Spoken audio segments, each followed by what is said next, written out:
Start करें।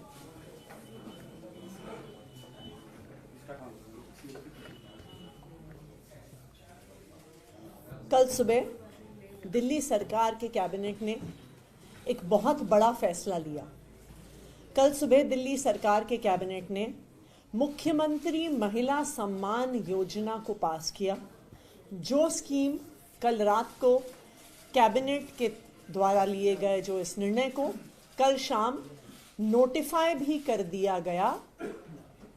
मुझे खुशी है इस बात की कि जो फरवरी में पेश हुए बजट में दिल्ली सरकार ने अरविंद केजरीवाल जी के मार्गदर्शन में वादा किया था कि दिल्ली की हर 18 साल से ज़्यादा की उम्र की महिला को एक सम्मान राशि दी जाएगी, उस वादे को कल दिल्ली की सरकार ने पूरा किया।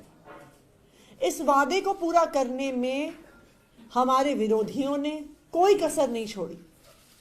इस वादे को पूरा करने में रोकने में हमारे विरोधियों ने हर प्रकार के षड्यंत्र रचे, लेकिन फिर भी जो वादा दिल्ली सरकार करती है, जो वादा दिल्ली सरकार अरविंद केजरीवाल जी के मार्गदर्शन में करती है, वो वादा हम पूरा करके रहते हैं। तो कल सुबह जो कैबिनेट ने फैसला लिया, जो फैसला कल शाम को नोटिफाई हुआ, उसमें दिल्ली सरकार ने ये निर्णय लिया है कि 18 साल से ज़्यादा की उम्र की हर महिला को जो दिल्ली की निवासी है, कल की तारीख यानी 12 दिसंबर 2024 की तारीख पर दिल्ली की रेजिडेंट हैं और दिल्ली की वोटर हैं, वो मुख्यमंत्री महिला सम्मान योजना के लिए एलिजिबल होंगी। कुछ ऐसी कैटेगरीज की महिलाएं हैं जो एलिजिबल नहीं होंगी। सबसे पहले जो करंट या पास्ट में रह चुकी परमानेंट गवर्नमेंट एम्प्लॉयज़ हैं, जिसमें चाहे वो सेंट्रल गवर्नमेंट में हो, चाहे वो दिल्ली सरकार में हो, चाहे वो एमसीडी में हो, अगर वो किसी भी प्रकार के परमानेंट गवर्नमेंट एम्प्लॉई हैं तो वो एलिजिबल नहीं होंगी। दूसरा, अगर कोई भी महिला एमपी एमएलए काउंसलर है या एमपी एमएलए काउंसलर रह चुकी हैं, वो एलिजिबल नहीं होंगी। अगर कोई ऐसी महिला है जिन्होंने पिछले असेसमेंट साइकिल में इनकम टैक्स पे किया है, वो एलिजिबल नहीं होंगी। और वो महिलाएं जो दिल्ली सरकार की ऑलरेडी कोई पेंशन स्कीम जैसे old age pension, window pension, disability pension जिनको मिल रही है, वो एलिजिबल नहीं होगी। इसके अलावा 18 साल से ज़्यादा की हर महिला मुख्यमंत्री महिला सम्मान योजना के तहत 1000 रुपये की सम्मान राशि की हकदार होंगी। इस फैसले को कल शाम को नोटिफाई कर दिया गया है। अब रजिस्ट्रेशन की प्रक्रिया शुरू करने पे काम हो रहा है और हमें उम्मीद है कि आने वाले हफ्ते 10 दिन में हमारा प्रयास रहेगा कि महिला सम्मान राशि के लिए रजिस्ट्रेशन की प्रक्रिया शुरू हो जाए। आखिर ये महिला सम्मान राशि क्यों? ये महिला सम्मान राशि इसलिए दी जा रही है क्योंकि दिल्ली की सरकार इस बात को समझती है कि हर महिला, खासकर के वो महिलाएं जो खुद नौकरी नहीं कर रही हैं, जो इंडिपेंडेंट नहीं है फाइनेंशियली, चाहे महिला किसी भी उम्र की हो, उसे अपने छोटे मोटे खर्चे करने के लिए किसी ना किसी पुरुष के सामने हाथ फैलाने पड़ते हैं। जब छोटी होती हैं तो पिता के सामने हाथ फैलाने पड़ जाते हैं, जब बड़ी होती हैं तो पति के सामने हाथ फैलाती हैं, जब बुजुर्ग होती हैं तो अपने छोटे छोटे खर्चों के लिए बेटे के सामने हाथ फैलाना पड़ता है। अरविंद केजरीवाल जी के मार्गदर्शन में दिल्ली सरकार एक इकलौती सरकार है जो महिलाओं के दर्द को समझती है और इसीलिए ये मुख्यमंत्री महिला सम्मान योजना की शुरुआत हुई। महिलाओं को सशक्त करने के लिए ये दिल्ली सरकार का इकलौता कदम नहीं है। अगर आप पिछले 10 साल से देखिए तो दिल्ली की चुनी हुई सरकार महिलाओं के लिए काम करती आई है, लड़कियों के लिए काम करती आई है। सरकारी स्कूलों में जो सुधार हुआ है, अगर उसका फायदा सबसे ज्यादा किसी को हुआ है तो वो दिल्ली में हमारे स्कूलों में पढ़ने वाली लड़कियों को हुआ।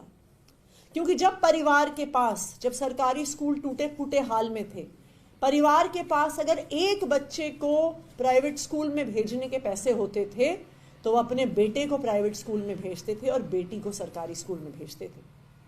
लेकिन आज जब सरकारी स्कूलों में इतनी शानदार शिक्षा मिल रही है तो आज हमारी बेटियों को भी अच्छी शिक्षा मिल रही है।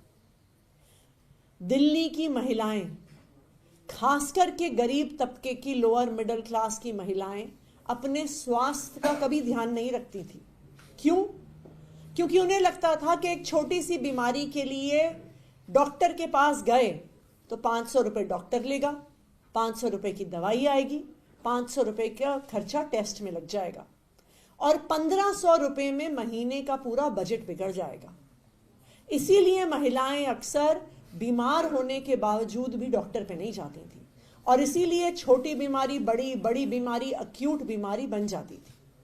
लेकिन आज जब मोहल्ला मोहल्ले में, गली गली में, कॉलोनी कॉलोनी में मोहल्ला क्लिनिक खुल गई हैं, तो अगर इन हेल्थ फैसिलिटीज का, इन मोहल्ला क्लिनिक्स का कोई सबसे ज्यादा प्रयोग कर रहा है तो वो दिल्ली की महिलाएं कर रही हैं। आज दिल्ली की महिलाएं मोहल्ला क्लिनिक के माध्यम से, फ्री हेल्थ केयर के माध्यम से अपने स्वास्थ्य का ध्यान रख सकती हैं। तीसरी जो सबसे बड़ी चीज दिल्ली की चुनी हुई सरकार ने करी है वो महिलाओं के लिए बस यात्रा फ्री करी। पिछले 5 सालों में 40 करोड़ से ज्यादा राइड्स महिलाओं ने पिंक टिकट पर फ्री ऑफ कॉस्ट ली हैं। आज तकरीबन 11 लाख महिलाएं रोज डीटीसी बसों में फ्री सफर करती हैं। आज किसी लड़की को कॉलेज जाने के लिए अगर वो घर से दूर भी हो कोई खर्चा नहीं उठाना पड़ता। कोई महिला काम ढूंढने के लिए अपने घर से दूर भी जा सकती है, 3-3, 4-4 बस भी बदल के जा सकती हैं क्योंकि उन्हें कोई खर्चा नहीं उठाना पड़ता। कोई बुजुर्ग महिला घर से बाहर घूमने के लिए जा सकती हैं क्योंकि उन्हें कोई खर्चा नहीं उठाना पड़ता।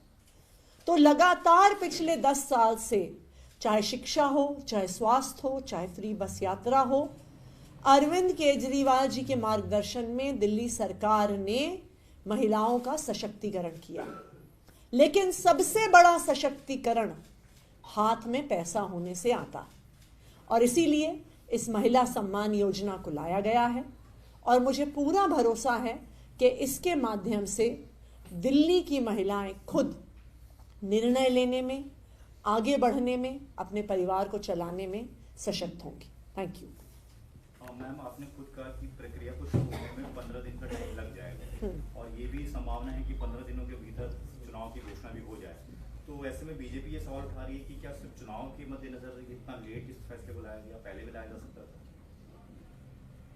रोका फैसला इन लोगों ने, अरविंद केजरीवाल जी को जेल में डाला इन लोगों ने, रास्ते में रोड़े अटकाए इन लोगों ने। अब पूछ रहे हैं कि फैसला दिसंबर में क्यों आया। अगर अरविंद केजरीवाल जी को जेल में नहीं डाला होता तो अब तक कई महिलाओं को कई किश्तें मिल भी गई होती। लेकिन ये तो आम आदमी पार्टी की सरकार है, अरविंद केजरीवाल जी के मार्गदर्शन में चल रही सरकार है जिसने हर मुश्किल के बावजूद इस स्कीम को यथार्थ करके दिखाया है। और ये स्कीम का पास होना इस बात को दिखाता है कि अरविंद केजरीवाल जी ने, दिल्ली सरकार ने एक बार कोई वादा कर दिया तो चाहे कितनी भी मुश्किलें आए हम उस वादे को पूरा करके ही रहते हैं। बाकी इस स्कीम का रजिस्ट्रेशन चुनाव से पहले शुरू हो जाएगा। दूसरा, अभी चुनाव की घोषणा कब होगी, किस तारीख को होगी, ये स्पष्ट नहीं है। तो इसलिए हम तो उम्मीद कर रहे हैं कि ये भी संभव है कि चुनाव की घोषणा से पहले ही स्कीम प्रॉपर तरीके से लागू हो जाएगी। टोटल बेनिफिशियरीज और कॉस्ट कितना आएगा पर मंथ जो अभी आप लोग देख पा रहे हैं? मैम, इसी में एक क्वेश्चन ये था कि क्या कोई इनकम क्राइटेरिया भी तय किया हुआ फैमिली का या महिला ईयरली? बेसिकली इनकम क्राइटेरिया तय है इनकम टैक्स पेई होने के नाते, क्योंकि अगर आप देखिए बहुत सारी स्कीम्स में इनकम क्राइटेरिया होते हैं लेकिन उसकी जांच का कोई तरीका नहीं होता कि जो सेल्फ डिक्लेरेशन कोई दे रहा है वो सच है गलत है।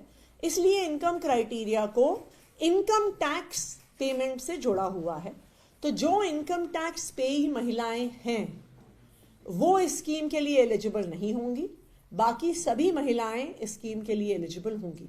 हम ये मान रहे हैं कि अगर कोई महिला इनकम टैक्स दे रही है, इसका मतलब ना, और नॉट सिर्फ फाइल कर रही है बट एक्चुअली इनकम टैक्स दे रही है, तो अगर कोई महिला इनकम टैक्स दे रही है इसका मतलब 5 लाख रुपए से ज्यादा उनकी सालाना आय है और उनको फिर ये 1000 रुपए महीने की आवश्यकता नहीं है।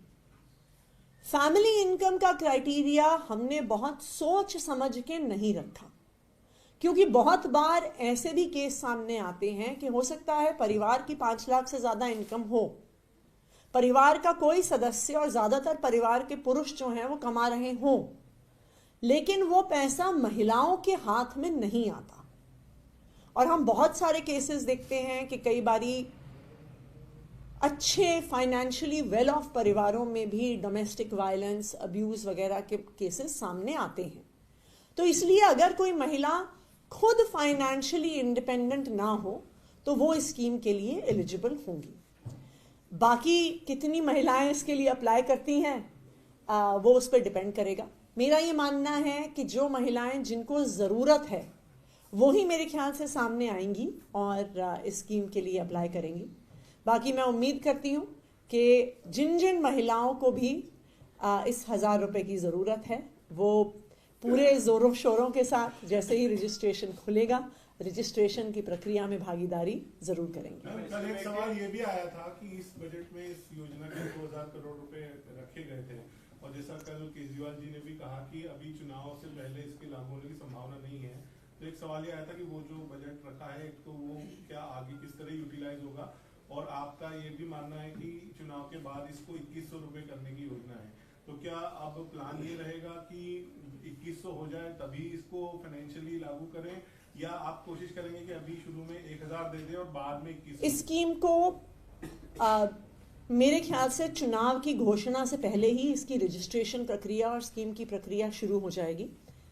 पैसे का डिसबर्सर चुनाव से पहले होगा कि नहीं होगा वो तो चुनाव किस तारीख को घोषित होता है उस पर निर्भर करेगा। चुनाव 1 जनवरी को घोषित होगा, 5 को होगा, 20 को होगा, इस पे फैसला मैं नहीं ले सकती हूँ, इस पे आधिकारिक तौर पे बयान मैं नहीं दे सकती हूँ, लेकिन डेफिनेटली चुनाव से पहले रजिस्ट्रेशन प्रक्रिया महिलाओं की जरूर शुरू हो जाएगी, पहली बात। दूसरा, इस साल के लिए 2000 करोड़ रुपए का बजट हमने रखा हुआ है। ये फाइनेंशियल ईयर 31 मार्च तक चलेगा, तो बिल्कुल 31 मार्च तक हमें उम्मीद है कि 1 या 2 किश्तें महिला सम्मान राशि की दिल्ली की महिलाओं को जरूर मिलेंगी।